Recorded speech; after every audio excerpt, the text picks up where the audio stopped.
Hey, you. You're finally awake. The Game Boy was a revolution in portable gaming.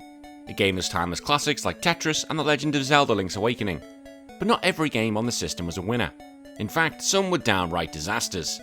Today we're diving into 7 of the worst Game Boy games ever released, games that frustrated players, embarrassed developers, and left a stain on otherwise beloved franchises. As I always have to say, this is not the top 7 worst Game Boy games. This is just a selection I'm picking. If you think there's ones I should have mentioned, make sure you put it in the comments below. I want to hear what you think are the worst games ever made. And if you think I do deserve it, please give a like and subscribe for more content. I'd really appreciate it. If you want to hear more of me, Retro Wars is a weekly podcast where each week me and friends talk about the video games we used to play back when we were kids, and you can get over 150 episodes wherever you get your podcasts from. If you want to support the show financially, you can do at retrowars.com/Patreon, where for $1 each month, you get access to your own show called DLC, and you can get actively involved in the podcast. Right, let's get into it, shall we? 7 of the worst Game Boy games ever released. Star Wars. Now, you expect a Star Wars game to be full of epic space battles and Jedi action and playing around with your sister and then realizing, oh, I made a terrible mistake. Why is this in this film? That is not good. But the Game Boy adaptation was about as thrilling as Moisture Farm on Tatooine. Because there's no moisture. It's dry, deserty. Do you get it? Released by Capcom and developed by NMS Software, this version of Star Wars aimed to recreate the story of A New Hope on a tiny monochrome screen. It was quite an ambitious task that ultimately collapsed under its own weight. Graphically, the game is a mess. The environments are just bland and repetitious, with backgrounds that barely cover the Star Wars aesthetic. Luke Skywalker looks more like a pixelated blob than the hero of the rebellion, like this is the main guy from Star Wars and he looks an absolute joke. The problem is, though, the character sprites often blend into the scenery, and that lack of contrast makes everything hard to distinguish. Is it me? Is it enemy? I haven't got a clue. The game attempts to follow the movie's plot, but does so in the most bare-bones way. There are text-based cutscenes that are vague and unengaging, and key events are skipped over and glossed over entirely. Like, to be fair, you are trying to do a whole movie. This was surely nothing more than a cash-in. Gameplay-wise, Star Wars is a platform with run-and-gun mechanics, but they've got really clunky controls with questionable hit detection and makes this more of a chore and adventure. Jumping is a joke and enemies just appear from nowhere like they're ninjas, and Luke's blaster feels like it's shooting spitballs. The worst offender here might just be that difficulty curve. It spikes dramatically from one level to the next with little warning or logic. Like, the early levels are dull, but the later ones just become exercises in patience, requiring near-perfect runs due to unforgiving level designs. Well, that's not like an early Nintendo game, is it? The Game Boy does try and put the iconic John Williams score into it, but yeah, it's on a Game Boy, so it's never going to sound that good. The reception, was okay. The critics acknowledged the game's effort to capture the film's essence, but most reviews lamented the awkward gameplay and dull presentation. Even die-hard Star Wars fans really struggled with this one. Today, this Star Wars port is remembered mostly as a failed experiment. With better adaptations on other platforms, there's no real reason to revisit this frustrating Game Boy misfire. Raging Fighter. A Raging Fighter tried to be the one-on-one fighting game experience of the Game Boy. It's a noble idea, considering we have Street Fighter 2 and Mortal Kombat, not that they were any better, but it was doomed by hard limitations and clumsy execution. Published by Konami, the game included 6 fighters and a handful of generic arenas, but it lacked the punch to compete with better fighting games of the era, although to be fair, Game Boy games fighting games weren't really that good. There were some, but come on, it was quite a difficult thing when you only got 2 buttons. Visually, Raging Fighter doesn't look terrible at first glance, it really doesn't. Like, if you look at this video, it looks okay. The fighters are decently sized and animations are smoother than some other Game Boy titles. But everything else is drenched in grey. I know it's a Game Boy. Shut up. And the character designs are uninspired, blending into one another with no real flair or individuality. There's no real story, each character supposedly has their own motive for entering the tournament, but good luck finding out what they are. There's no real narrative, just wins, and you'll get a short ending text for each character. Like, at least the other games try to have sort of a backstory. Combat is where Raging Fighter really falls apart. The controls are sluggish and overly complex for a system with only 2 buttons. Remember, we have 2 buttons! This should be basic! And because of that, special moves difficult to pull off, with button combinations feel like you're doing a code or something. And the death knell for this game is that there's noticeable input lag, which makes reactive fighting almost impossible. And remember, fighting games need to be quick, they need to be fast. It's ridiculous. Sound design is weak, with repetitive music tracks and dull sound effects that do little to build the excitement. Like a punch doesn't really feel like a punch. It just sounds a bit boring. Critics were not kind to this game. The game was often compared to Mortal Kombat and Street Fighter 2, with most reviewers noting its clunky gameplay and forgettable characters. And you can see it's one of Konami's rare missteps on the system. Ultimately, Raging Fighter is an ambitious failure. It proves that not every game translates well to limited hardware, and its lackluster execution ensures its spot among the Game Boy's worst. Castlevania The Adventure. Oh my god, where do I begin with this? This was the first Castlevania game on the Game Boy, and it had a lot to prove, and unfortunately it didn't do either, because it was absolutely balls. Developed and published by Konami. Hang on, I just said a second ago that you guys had a rare misstep, and here we go again. This early handheld installment stripped away what made the series great, leaving behind a slow, plodding mess. The graphics are okay for a 1989 Game Boy title. Bear in mind, I was 3 at that stage, so I've got to give it those. The character sprites are large and detailed, especially Christopher Belmont, who is the game's new protagonist. Don't expect to see him anywhere else apart from the next one. But the environments are quite repetitive, and there's a constant flickering, which is really annoying when you're walking around. Story-wise, there's little to play with here.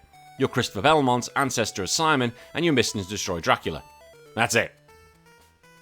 Just go. Here's a whip, kill that thing, done. There's no in-game cutscenes or dialogue to flesh out the narrative, which makes the experience feel hollow and disconnected from the series. You know, we like our gothic lore, because that's what Castlevania is. But what really screws this game up more than anything is the gameplay.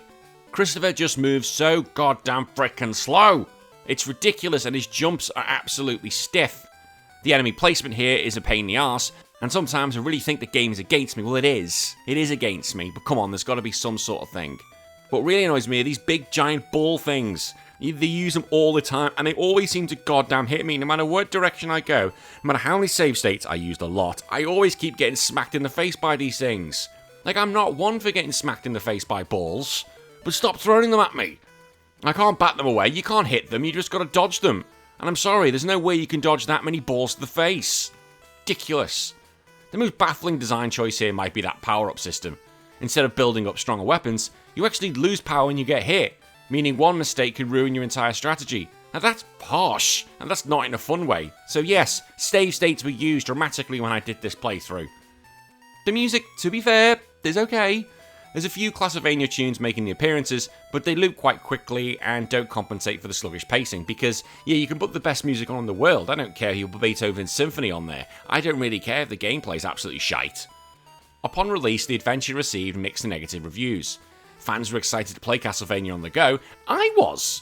Like, I went through a Castlevania binge. I played most of the portable ones now.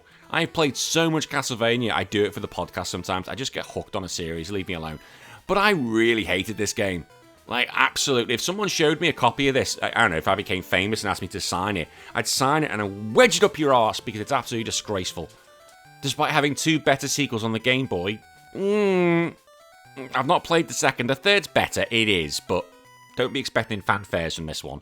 Toy Story. Based on the hit Pixar film, Toy Story for the Game Boy was an inevitable tie-in. Like, we're always going to get these sort of things. That was it back in the day. Developed by Tiertex and published by THQ, it promised to bring the magic of the movie to the portable format. Oh, it makes us all feel warm in the dum-dum. Unfortunately, it ended up being more of a nightmare than a childhood dream. The graphics did try and replicate the film's look, but the result is a muddy and confusing mess. Characters like Woody and Buzz are rendered in blocky pixels, and the backgrounds are cluttered, making it hard to tell what's foreground, what's background, and what's even going to kill you. There's little visual clarity, and that's a fatal flaw for a platformer. The game follows a basic plot for the movie, with levels loosely tied to events like escaping Sid's room or navigating Andy's house. But without the proper storytelling or even coherent level progression, the narrative becomes impossible to follow unless you already know the movie inside out. The gameplay is just sluggish. Woody looks like a mess, his jump's floaty, and his whip attack is awkward to aim, and the controls just feel delayed and unresponsive. The levels are so poorly designed with frustrating enemy placements, leap of faith jumps, and collision detection that's completely unreliable. This is the thing, just because you can release it on every platform, and that's what Toy Story did, you really shouldn't. Like, I played this back on the Mega Drive back in the day, and I'm sure some of you played that on the Mega Drive or the Super Nintendo or any other one. But just because you can doesn't mean you should, because that means developers are going to be stretched because you're trying to do it on too many consoles. and that's what led to critics and fans panning the game for being a lazy, broken cash-in. See what I mean? While the console versions of Toy Story had their flaws, the Game Boy version was universally regarded as the worst of the bunch. You wonder why? Even for a movie tie-in, it was rushed and thoughtless. Today, Toy Story on the Game Boy serves a warning with the perils of licensed games, especially when handled by inexperienced developers under tight deadlines. It's one toy you definitely want to keep in the box. Ha ha ha ha, I'm so hilarious. Dragon's Lair. Now, Dragon's Lair is infamous for being one of the most unplayable games ever, even more so on the Game Boy. Now, originally, it was visually stunning laserdisc game by Don Bluth, but this port was far from its cinematic roots, turning what was a fluid cartoon adventure into an unrecognisable platforming nightmare. Like, I have played the original Dragon's Lair. I played it at PAX Australia last year, and I wondered why I was doing wrong. I couldn't even cross the bridge, but then I realised the control was broken and something wasn't working. I was like, oh, that's why it's not working. It's not just me being poo, it's the game, or the console. Graphically, this game is absolutely shocking. The Game Boy's limitations are on full display here, but you look at it and go, is this meant to be Dragon's Lair? It looks nothing like Dragon's Lair. Like, the main guy just looks a mess, the environments are poorly drawn, there's no contrast and detail, and it's hard to tell what the hell is going on. Like, where's the platform start, where does it begin, which is going to lead to countless cheap deaths like I was playing back at PAX. Like, the original Dragon's Lair had a paper-thin story, but at least it was presented with this charm and flair. On the Game Boy, that's gone. There's no dialogue, no cutscenes, no context. You control Dick the Daring as he stumbles through cryptic levels without a shred of narrative through this absolutely godforsaken mess of a video game. I don't even know why you'd want to play it. I really don't. Like, he moves so slow and controls like he's underwater. Every action's got a delay from jumping to attacking, making it impossible to actually get anything done correctly. Combine that with precise platforming, and it's just a recipe for disaster, and for me throwing the console out and possibly hitting a passenger by and me getting done for a manslaughter. Enemies just appear out of nowhere, and since Dirt can only take a single hit, death is constant. And to make matters worse, these hitboxes are wildly inconsistent, often punishing for mistakes that don't feel like your own. Now, you can say trial and error is the only way forward, that was the original game, but this isn't the way you do it. This isn't fun, this is stupidly torture. Reception was overwhelmingly negative, you think, with critics and players alike couldn't believe how poorly game this had been made, given that Dragon's Lair iconic status in arcades. This Game Boy version became the poster child for not how to do a port. Like, don't even bother. There was no way we were going to transfer that to this. There's no chance. Don't even bother. Like, Dragon's Lair on the Game Boy is legendary, for all the wrong reasons. It's best remembered as a cautionary tale about hardware mismatch. Yes, just because it works on here means it shouldn't work on here. Batman Forever. Oh god, poor Batman.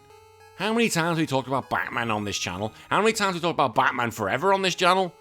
I expect Batman Forever on the Game Boy to be a cool beat-em-up adventure. Well, we weren't expecting it on the Super Nintendo. We didn't get it there, did we? Developed by Probe and...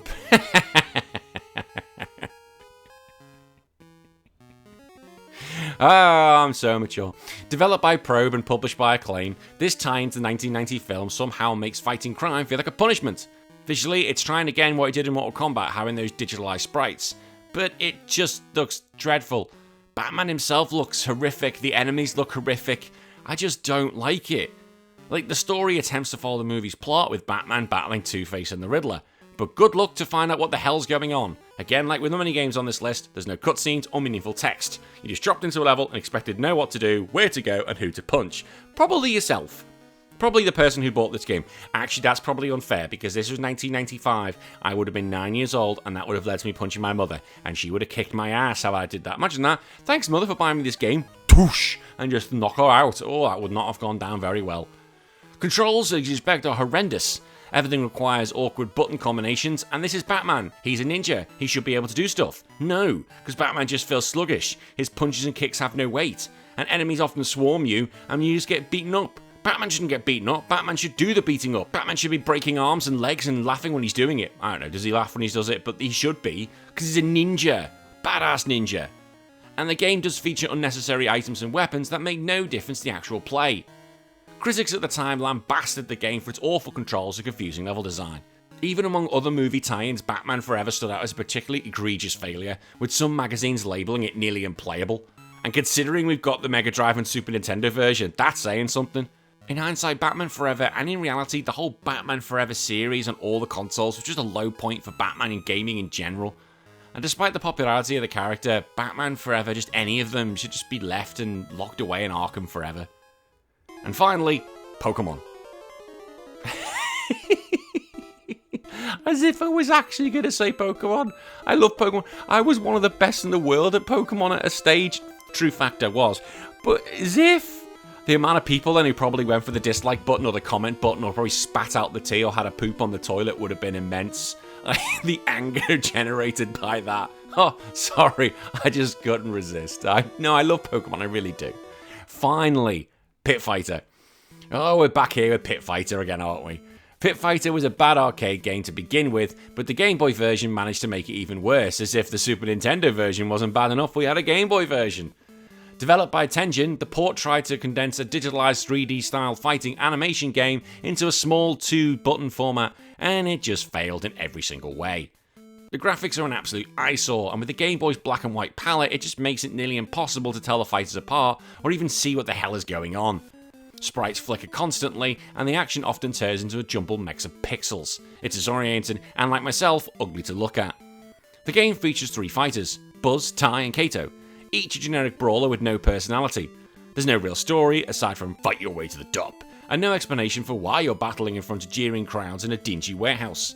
It's as soulless as it gets. Gameplay is horrendous, and the characters move with the grace of a refrigerator, and the attacks are slow and unresponsive. Special moves are barely distinguishable from regular ones, and the enemies can hit you across the screen thanks to ludicrous reach and broken hitboxes. It's like you're getting hit by Dalcium all the time. Reviewers at the time panned Pit Fighter across the board.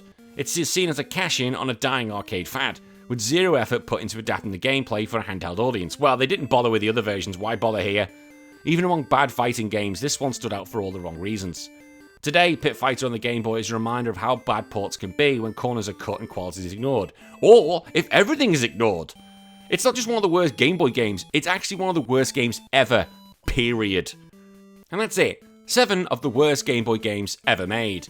Now, as I said, if you think that there's ones I should be putting up there, put it in there because we can make a part 2, part 3, part 4 going forward. Until then, my name's been Danny, I hope you really enjoyed it, and I'll see you again for another 3 days from another video. Take care of yourselves, bye bye.